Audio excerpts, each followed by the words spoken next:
अस्सलाम वालेकुम, मैं अली हसन हूँ, आप न्यूट्रल्स देख रहे हैं। नाज़रीन, साइफ़र केस जिसका पूरे पाकिस्तान को बल्कि इंटरनेशनल मीडिया पे भी अब तो इसका काफ़ी चर्चा रहा है। इसके बारे में सबको पता है। तो ये जो केस है इसमें इमरान खान को सज़ा हो चुकी है, साथ में शाह महमूद कुरैशी साहब को भी। और अब ये केस बिल्कुल ख़त्म होता हुआ नज़र आ रहा है और हाई कोर्ट के अंदर ये केस जा चुका है और उम्मीद है कि आज इसका फ़ैसला आ जाएगा। और पहले इस केस का जो पस मंज़र है वो मैं आपको बता देता हूँ। उसके बाद फिर मैं वो चीज़ें बताऊँगा कि जिसकी वजह से ये केस जो है ना बिल्कुल उड़ता हुआ नज़र आ रहा है। अच्छा, सबसे पहले तो साइफ़र वाला मामला सबको पता है कि इमरान खान साहब ने 27 मार्च 2022 को उनके खिलाफ जब अदम एतमाद आ चुकी थी, इस्लामाबाद के परेड ग्राउंड के अंदर उन्होंने एक तकरीर की थी और उस तकरीर के अंदर उन्होंने इस चीज़ का जो है वो ज़िक्र किया था कि एक गैर मुल्की जो है ना वो मरासला आया है और उसके अंदर ये मुतालबा किया गया कि इमरान खान की हुकूमत को हटा दिया जाए, वरना जो है वो आपको नताइज भुगतना पड़ेंगे। उसके बाद अगस्त 2023 में इमरान खान के ऊपर जो है ये एफआईआर दर्ज की जाती है साइफ़र के हवाले से ऑफिशियल सीक्रेट एक्ट का एक कानून बना के और उसके अंदर 4 जो है वो इल्ज़ामात लगाए जाते हैं। और वो इल्ज़ामात क्या थे? वो इल्ज़ामात जो थे वो ये थे कि एक तो साइफ़र जो है उसे ज़ाती मकसद के लिए इस्तेमाल किया गया है। नंबर 2, साइफ़र का जो मतन है उसे ट्विस्ट किया गया है। नंबर 3, इससे जो है वो गैर मुल्की जो अनासर हैं, पाकिस्तान दुश्मन हैं, उन्होंने इसका फ़ायदा उठाया है। और नंबर 4, ये इल्ज़ाम था कि इमरान खान ने साइफ़र जो है वो अपने पास रखा है। उसके बाद ये जो है केस जो है वो चलना शुरू हो जाता है इमरान खान की जैसे ही तोशाखाना में गिरफ़्तारी होती है और तोशाखाना का जैसे ही वर्डिक्ट जो है वो कलअदम होती है, साथ ही साइफ़र केस में गिरफ़्तारी डाली जाती है और अटक जेल के अंदर ट्रायल स्टार्ट हो जाता है। और जब ट्रायल जो है वो स्टार्ट होता है तो 29 अगस्त को इस केस की जो है ना वो कॉपियाँ तक़सीम कर दी जाती हैं। ये केस जो है ये चलता है पहले नवंबर में और इसका इसे कलअदम करार दिया जाता है इस ट्रायल को और फिर दोबारा दिसंबर में ये केस स्टार्ट होता है। दिसंबर के अंदर फिर दोबारा से ये कलअदम हो जाता है। फिर जनवरी में जब ये केस दोबारा स्टार्ट होता है इस साल 2024 में और ये जब केस दोबारा स्टार्ट हुआ जनवरी में और बिल्कुल यानी 12-13 जनवरी को आई थिंक ये केस स्टार्ट हुआ था तीसरी मर्तबा और फिर 26 जनवरी 2024 को अचानक से इमरान खान का हक़ दिफ़ा ख़त्म किया गया और उसके बाद इस केस को जो है वो पर लग गए और 4 दिन के अंदर-अंदर जो है वो इमरान खान और शाह महमूद कुरैशी को 10 साल कैद की सज़ा सुना दी गई। अब आएँ इस चीज़ के ऊपर, ये तो सारा बैकग्राउंड था इस केस के हवाले से, साइफ़र के हवाले से। उसके बाद अब पीटीआई ने इमरान खान की जो लीगल टीम है, वुकला ने जाके हाई कोर्ट में इसके ऊपर एक अपील दायर कर दी और वहाँ पे जस्टिस मियां गुल हसन औरंगज़ेब और जस्टिस आमिर फ़ारूक, ये दोनों जो है ना वो इस केस को सुन रहे हैं। 2 दिन की समाअत हो चुकी है, आज तीसरे दिन की है। तो इसकी इसके हवाले से मैं आपको बताता चलूँ कि क्या कौन-कौन से ऐसे फ्लॉज़ सामने आ चुके हैं अभी तक कि जिनकी वजह से ये केस बिल्कुल ही ख़त्म होता हुआ नज़र आ रहा है। सबसे पहले तो इस केस में जो एफआईआर दर्ज की गई है, वो उसके अंदर एक बड़ा ही मज़ाक़ ख़ेज़ लतीफ़ा कह लें आप कि 27 मार्च को इमरान खान ने जो तकरीर की थी ना, एफआईआर के अंदर ये दर्ज है कि 28 मार्च 2022 को इमरान खान ने बनी गाला में ये साज़िश तैयार की।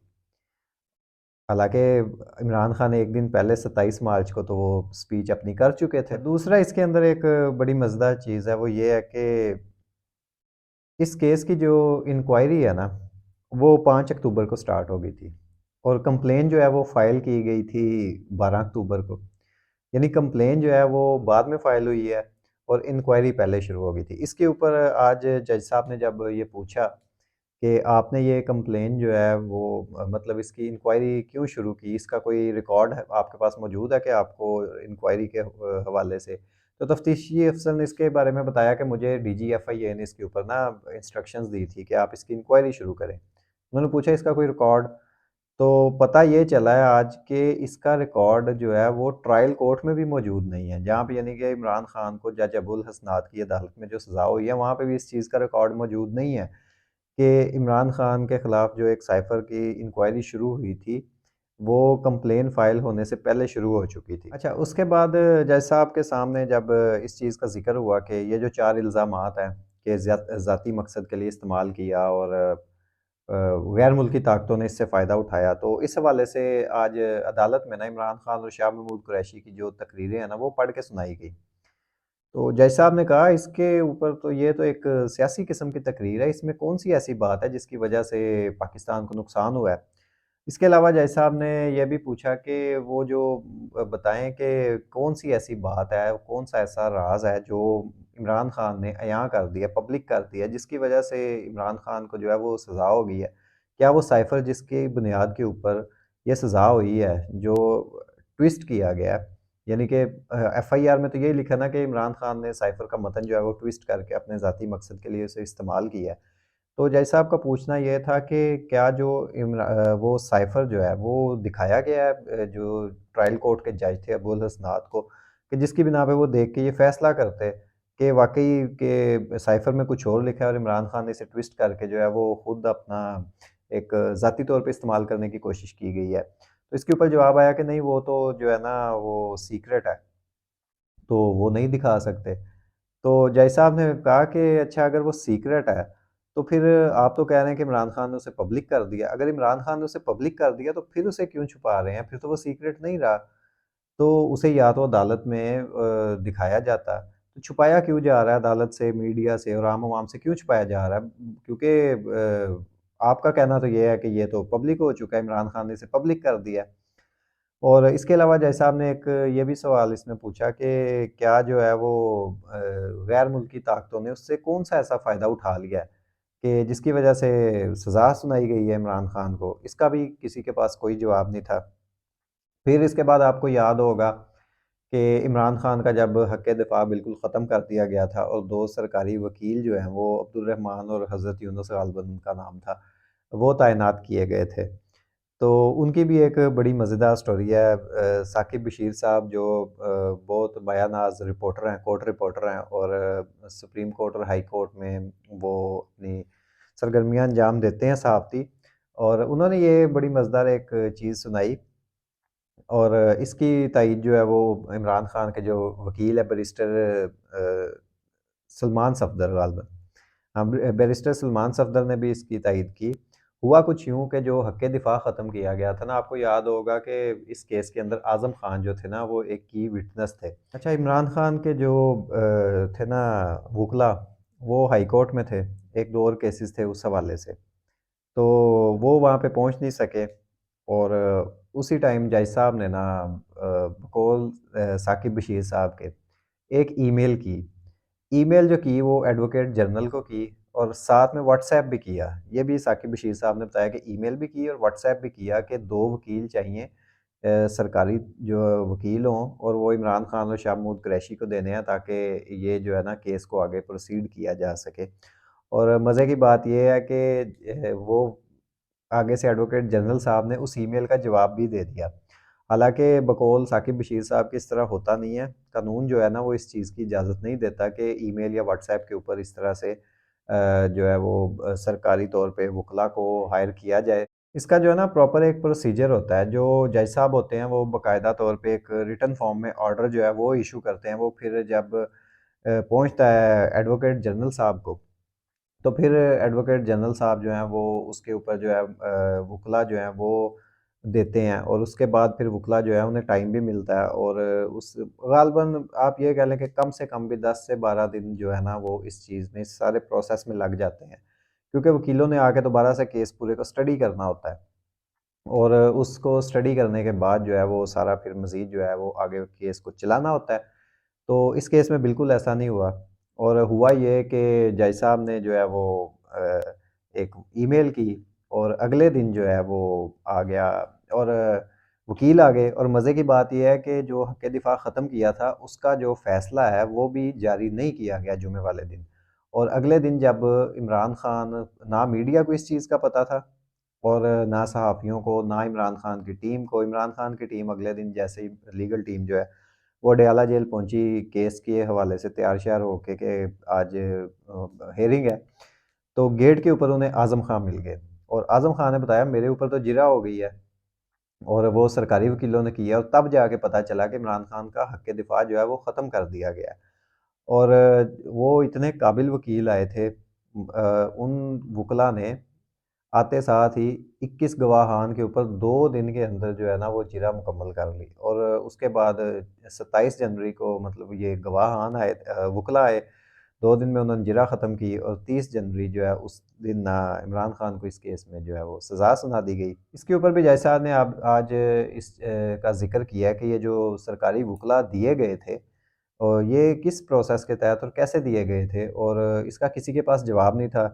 तो जज साहब ने फिर एडवोकेट जनरल साहब को बुला लिया है और आज की हियरिंग में एडवोकेट जनरल साहब जो हैं उन्हें हाई कोर्ट बुलाया गया है। और एक यहाँ पे एक आपको छोटा-सा किस्सा सुना देते हैं। वो भी साकिब बशीर साहब की ज़ुबानी है कि इमरान खान के जब सरकारी वुकला आए ना, जब हक़ दिफ़ा ख़त्म किया गया, सरकारी वुकला आ गए। तो वहाँ पे सरकारी वुकला के साथ इमरान खान खड़े थे, तो उन्होंने ना उन्हें एक लतीफ़ा सुनाया। लतीफ़ा ये सुनाया लतीफ़ा नहीं एक फ़िल्म का तज़किरा किया था साकिब बशीर साहब ने, नाम वग़ैरह तो नहीं बताया कि कोई अंग्रेज़ी फ़िल्म है और उसका सीन है, तो जो क्लाइंट है ना, उसे सज़ा हो जाती है और उसके पास वकील जो है ना, वो आके कहता है कि ये जो आपने 5 लाख दे के सज़ा ली है ना, ये मैंने 20,000 में दिलवा देनी थी। तो इमरान खान का जो आपको पता है कि जिस तरह से वो जेल के अंदर चिल होके बैठा हुआ है और उसने उसी लिहाज से मतलब उसका जो एक हिस्से मज़ाह है वो जारी है और वुकला के साथ वो मज़ाक कर रहा था कि सज़ा तो तुम लोगों ने मुझे दिलवानी है, चाहे वो वकील हों या ये वकील हों, तो लिहाज़ा तुम लोग ही सज़ा दिलवा दो। और अब जो आजकल रेफ़रेंस चल रहा है, इसके अंदर ये जो है 190 मिलियन पाउंड वाला, जो नैब का रेफ़रेंस है इमरान खान के ऊपर, उसके अंदर भी इमरान खान जो है वो जज को कह रहे हैं कि जल्दी-जल्दी मुझे सज़ा सुनाएँ, ताकि हम आगे भी जाएँ। ज़ाहिर-सी बात है जितनी जल्दी सज़ा मिलेगी उतनी जल्दी आगे जाके अपील की जाएगी। तो ये मामलात हैं और इस हवाले से जितने इस केस के अंदर फ्लॉज़ निकल के आ चुके हैं अभी तक कि जो और हाँ, एक चीज़ रह गई वो भी मैं आपको बताता चलूँ कि जो है रात के वक़्त जो ट्रायल रात 11-11 12-12 बजे तक ट्रायल चलता रहा है इमरान खान का, सबको पता है जेल के अंदर जिस तरह से ट्रायल चलता रहा है, मीडिया के ऊपर ये चीज़ रिपोर्ट होती रही है। उसके बारे में भी जज साहब ने ये सवाल किया कि रात 12 बजे तक इतनी रात गए तक ट्रायल क्यों चलता रहा है और किस चीज़ की जल्दी थी? तो इसके ऊपर अदालत में ये बताया गया कि जज साहब ने ना अपने जो फैसला है ना उसके अंदर पैराग्राफ 2 में ये लिखा था कि जो मैंने ये केस का फैसला जल्दी दिया है ना और जल्दी प्रोसीडिंग की है उसकी वजह ये है कि जो हाई कोर्ट ने एक फैसला दिया था ना और ये कहा था कि ये केस जो है 1 महीने के अंदर-अंदर जो है ना वो चलाया जाए।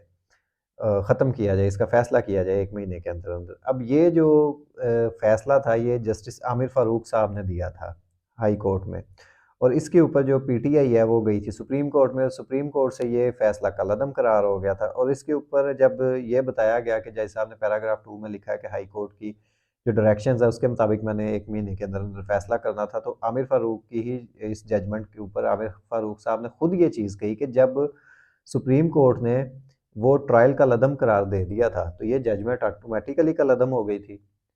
तो ये तो बनता ही नहीं था। यानी कि इंसाफ़ के तकाज़े बिल्कुल इसके अंदर पूरे नहीं किए गए और जजेस के जो रिमार्क्स आ रहे हैं और कोर्ट रिपोर्टर्स जितने भी हैं, वो भी यही चीज़ कह रहे हैं और ये केस बिल्कुल उड़ता हुआ नज़र आ रहा है। और इसके हवाले से जो है ना अ, ज कोर्ट रिपोर्टर साकिब बशीर साहब को मैं देख रहा था। उन्होंने इसके बारे में ये कहा है कि ये जो अब इसके ऊपर इमरान खान को लाज़मी तौर पे रिलीफ़ मिलेगा और रिलीफ़ जो कम से कम मिलेगा ना, जो सबसे कम रिलीफ़ मिलेगा, वो ये मिलेगा कि ये सज़ा ख़त्म की जाएगी और दोबारा से ट्रायल कोर्ट में भेज दिया जाएगा कि इस केस के जो साफ़ और शफ़ाफ़ ट्रायल के तकाज़े हैं, वो पूरे किए जाएँ और दोबारा से इसे सुना जाए। तो ये था साइफ़र केस के हवाले से जितनी भी तफ़सीलात थी शुरू से लेके आखिर तक और जितने इसके अंदर अभी तक फ्लॉज़ निकल के आए हैं, वो मैंने आप तक पहुँचाए हैं। तो अब तक के लिए इतना ही आपसे इजाज़त चाहूँगा, दुआओं में याद रखिएगा। अल्लाह हाफ़िज़।